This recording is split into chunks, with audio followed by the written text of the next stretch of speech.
Este es un podcast de Ibero 90.9.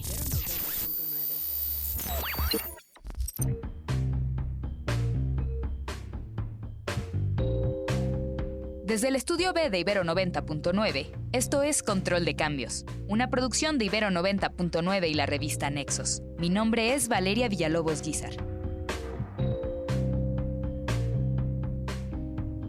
Jacques Derrida es un pensador que nos invita a evitar la incertidumbre, a perdernos entre las palabras para descubrir sus pliegues y con ellos nuevas formas de ver el mundo. Su obra, marcada por la complejidad y las tensiones irresueltas, nos enseña que el conocimiento no siempre se alcanza a través de certezas, sino a través de preguntas y contradicciones. Este filósofo, nacido en Argelia en 1930, desarrolló importantes conceptos para el pensamiento filosófico contemporáneo, como la deconstrucción, la différance, la archiescritura y la hospitalidad, entre muchos otros. Para conmemorar el 20 aniversario luctuoso de este gran pensador, nos acompaña Ainhoa Suárez Gómez, filósofa e investigadora postdoctoral en la Universidad Nacional Autónoma de México. Ainhoa, para quienes no tienen idea de quién es Jacques Derrida, ¿qué dirías? ¿Quién fue este pensador? Pues Jacques Derrida es un filósofo, podríamos empezar definiéndolo como tal, un filósofo extraño porque de alguna manera no escribe a la manera más tradicional o más académica posible. De hecho, gran parte de su filosofía siempre intenta estar en los márgenes y escribir desde un lado en el que creeríamos que es casi no filosofía, una cosa que se acerca más bien a la literatura, a la poesía, a la divagación, al ensayo. Históricamente lo podemos localizar como un filósofo postestructuralista francés. Su obra más importante, La Gramatología, se publica en 1967 y a partir de ahí es una figura que estará muy presente en la vida académica y pública francesa y también estadounidense. De alguna manera creo que otra forma de verlo es como una contraparte de esas grandes figuras francesas como puede ser Foucault, por ejemplo, que es otro de las figuras que estarán en el universo francés de esa época, de la última mitad del siglo XX. Hay una caricatura en torno a Derrida que muy bien puede ser cierta, ¿no? Que es un filósofo súper complicado, ya lo decías, mucho más cercano a la literatura, de lo que estamos acostumbrados a pensar en la filosofía. ¿Cómo fue tu primer acercamiento a la obra de Derrida? ¿Cómo lograste quitarte un poco todas esas barreras de que es difícil, de que es enrevesado, de que exige paciencia y confianza, supongo? Sí, es difícil, es complicado y no sé si esa dificultad y esa complicación se quita con los años, sino más bien yo creo que nos vamos acostumbrando un poco a su voz, a su estilo, a su ritmo. Yo empecé leyéndolo primero en la carrera, yo estudié historia. Hay una gran tradición, sobre todo de teoría y de filosofía de la historia, en la que se lee a Derrida y empecé leyéndolo en español como parte de un interés como más general por la historia, por el tiempo, por estos grandes conceptos articuladores del pensamiento occidental. Y fue curioso porque entré a La Gramatología, el libro quizá más famoso de Derrida, y recuerdo no haber entendido prácticamente nada y aún así tratar de acabar el libro, cerrarlo y quedarme con la idea de que quizá había entendido algo, quizá no había entendido nada, estaba entre perdida, pero había algo que resonaba. Era una especie como de estar perdida en el espacio muy sui generis. No me había sucedido antes y que de alguna manera fue una cosa que me instigó y me provocó por muchos años a seguir leyéndolo a él mismo a través de otros y otros autores, dialogándolo, tallereándolo, hasta que por fin como que pude ir desentrañando ese ritmo y ese estilo tan particular que tiene Derrida. Voy a pedirte algo que puede ser un poco justo antiderridiano. ¿Qué dirías que es la deconstrucción o de qué manera la deconstrucción permite cuestionar ciertas creencias que consideramos inamovibles o inmutables? La palabra deconstrucción y Derrida me parece que siempre se usan como sinónimos. Parecería como si una fuera la otra. Y es curioso porque hay pocos, muy pocos filósofos y filósofas, no solo de la tradición contemporánea, sino, digamos, de la tradición occidental en general, que han logrado hacer esta especie de concepto que es también una marca registrada, tan clara, digamos, que tienen esa especie como de haber hecho una firma tan única y tan unívoca. La deconstrucción es la gran firma de Derrida. Es un término que Derrida hereda de dos de sus grandes interlocutores, filósofos alemanes, Heidegger y Husserl, y básicamente la podemos pensar como una estrategia que busca empezar a criticar todas aquellas cosas que tanto la filosofía en particular, pero el pensamiento en general y podríamos decir incluso la cultura, ha ido dando por sentadas y considera que son de alguna manera inamovibles, como si se tratara de verdades ya dadas, cosas naturales, es decir, cosas increíblemente evidentes. Y la deconstrucción lo que intenta es justamente a todos esos conceptos, a todas esas creencias, a todas esas instituciones que creemos como naturales, como obvias, empezar a criticarlas. Y la manera en que las critica, y eso es muy interesante de la deconstrucción, porque no solo implica un gesto que demuele, digamos que tira abajo un edificio, sino que también busca reconstruir con sus propias ruinas, es primero haciendo una especie de lectura de toda la historia que guardan los conceptos. Derrida es un autor que ahí sí como Nietzsche busca mucho la genealogía de las palabras. Es algo que también lo acerca a Foucault. Y a partir de la propia historia de las palabras y cómo las palabras van cambiando a lo largo del tiempo, Derrida lo que va encontrando son diferentes acepciones, diferentes resonancias, diferentes evocaciones que una misma palabra puede hacer. Y entonces eso permite de alguna manera empezar a criticar ciertas ideas que se daban por preconcebidas, ciertas nociones que se creían no solo inamovibles, sino increíblemente incuestionables. Y eso podría ser de alguna manera una definición un tanto crítica como metodológica de la deconstrucción. Creo que uno de los ejemplos, al menos, no sé si más rápidos de entender, pero sí de los más sonados para hablar de deconstrucción, son los esquemas binarios tradicionales que termina por socavar Derrida, pues con la deconstrucción. ¿Cómo dirías que se manifiesta la crítica de Derrida de este tipo de esquemas tradicionales en su propia escritura, es decir, en el propio hacer literario de su obra?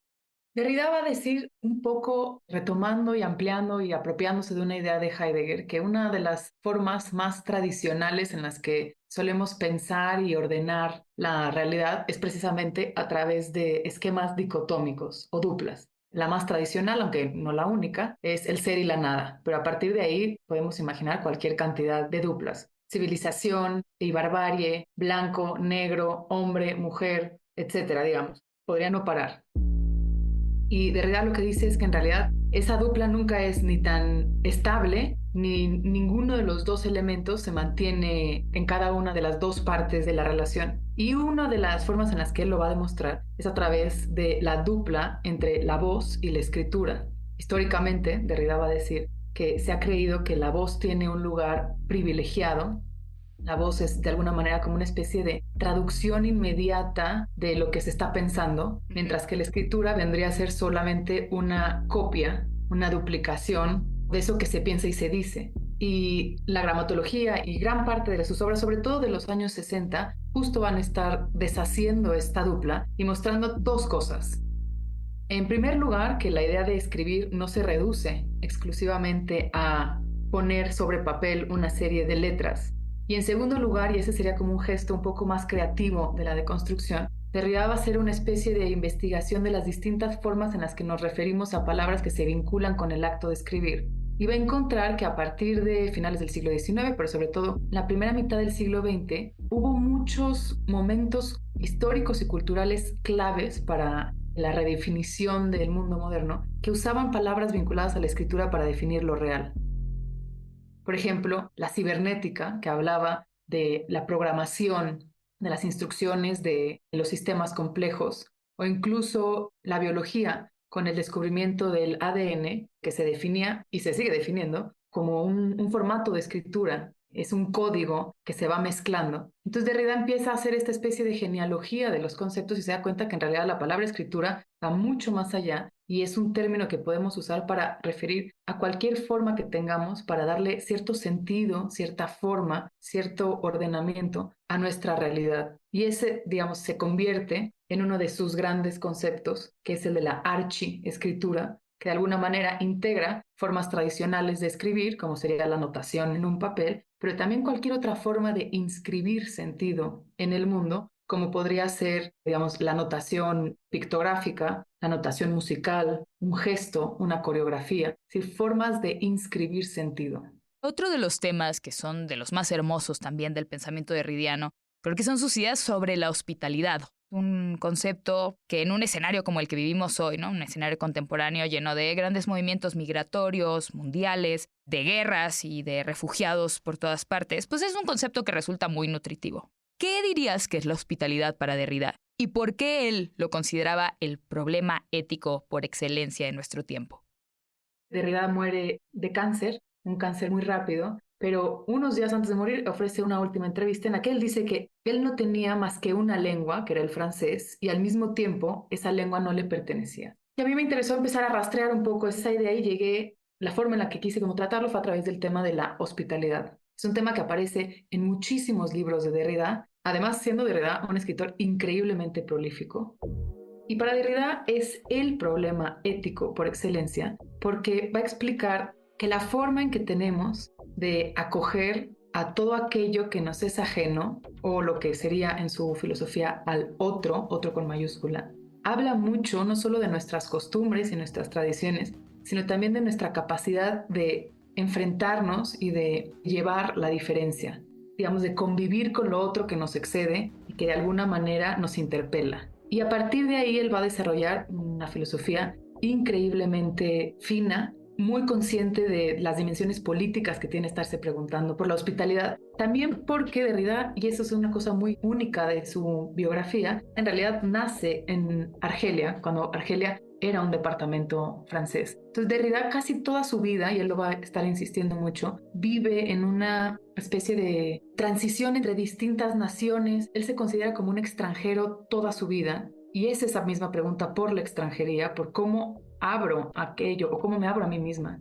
aquello que no es de casa, la que lo va a atravesar. La forma en la que quise abordar la hospitalidad es a través de una tensión que Derrida va a identificar entre una demanda ética de la hospitalidad, que sería una demanda que nos pediría abrirle la casa a cualquier visitante, a cualquier persona que llegue de fuera y que necesite una morada. Es una apertura totalmente incondicional. Y por el otro lado, una hospitalidad condicionada por ciertas reglas, por ciertas, digamos, mecanismos culturales, por ciertas leyes. Aunque le pueda decir a alguien que puede venir a mi casa, en realidad hay ciertas, digamos, códigos silenciados o silenciosos ahí en el que esa persona sabe que hay ciertas cosas que no podría hacer. Por ejemplo, no podría organizar una fiesta en mi casa. Esa tensión entre una hospitalidad completamente abierta, completamente dadivosa, que no tiene ningún tipo de condicionamiento, y la hospitalidad que sí está regida por ciertas regulaciones, es la que va a estar explorando Derrida.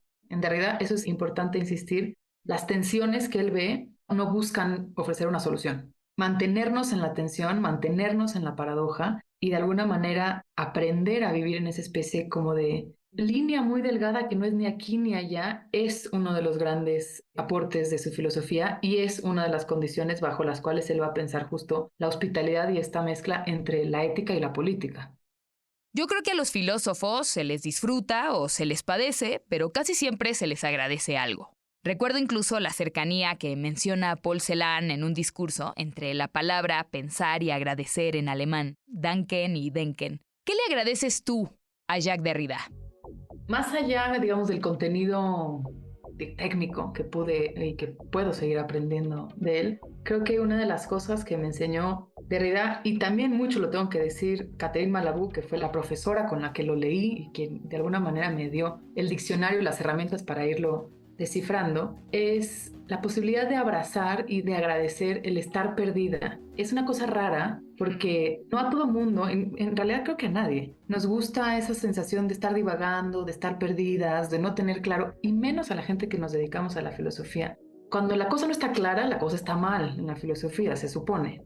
Y justo que yo aprendí con Derrida a todo lo contrario, de alguna manera abrazar lo ambiguo, lo opaco, lo que no termina por definirse de alguna manera y negociar en esas tensiones. Es además una cosa que me trastocó a nivel personal. Y esa trascendencia que tiene una filosofía cuando toca más allá del ámbito académico, creo que es regalo más grande que alguien puede tener al leer a alguna filósofa o algún filósofo.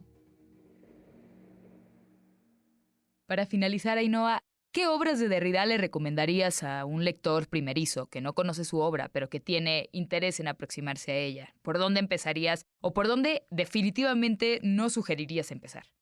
No sugeriría empezar por la gramatología, Como que tú. no creo que esa sea la manera más fácil, aunque es el texto más programático en el sentido de ya tiene ahí todos los elementos de la filosofía de Derrida que seguirá desarrollando y tiene grandes conceptos. Me parece que es un libro que no aporta una primera como ruta de navegación. Yo más bien me voy a textos o sugiero ciertos textos menores, podríamos llamar, que ya nos empiezan a dar como idea de su pensamiento. Uno, y quizá de los más bonitos, es una carta que escribe Derrida a su traductor japonés. El texto se llama Carta a un amigo japonés, en el que justo su traductor le dice en japonés: no tenemos una palabra que permita traducir la deconstrucción, digamos, no tenemos ese término. ¿Qué hacemos? Y Derrida justo le va explicando a su traductor en un estilo de misiva, en esa belleza que es el intercambio epistolar, qué tendría que entenderse por deconstrucción, y le va dando ciertas pistas de qué otras palabras podría haber en japonés que pudieran de alguna manera hacer la sustitución lo más fiel posible.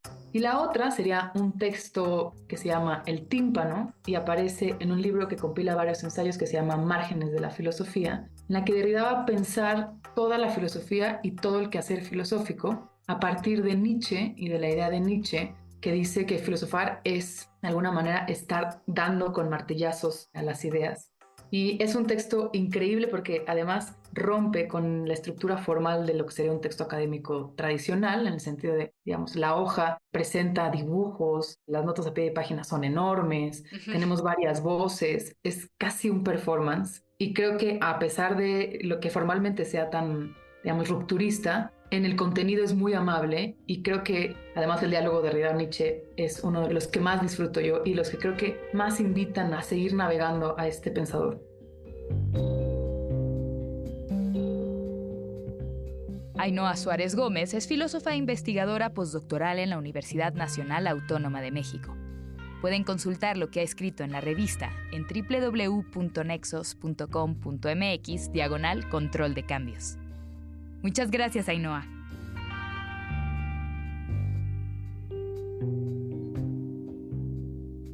Muchas gracias por escuchar Control de Cambios, una producción de Ibero 90.9 y la revista Nexos. El guión de este episodio es de Melissa Casab y Valeria Villalobos Guízar. La producción es de Roxana Aguilar y Daniel Maldonado.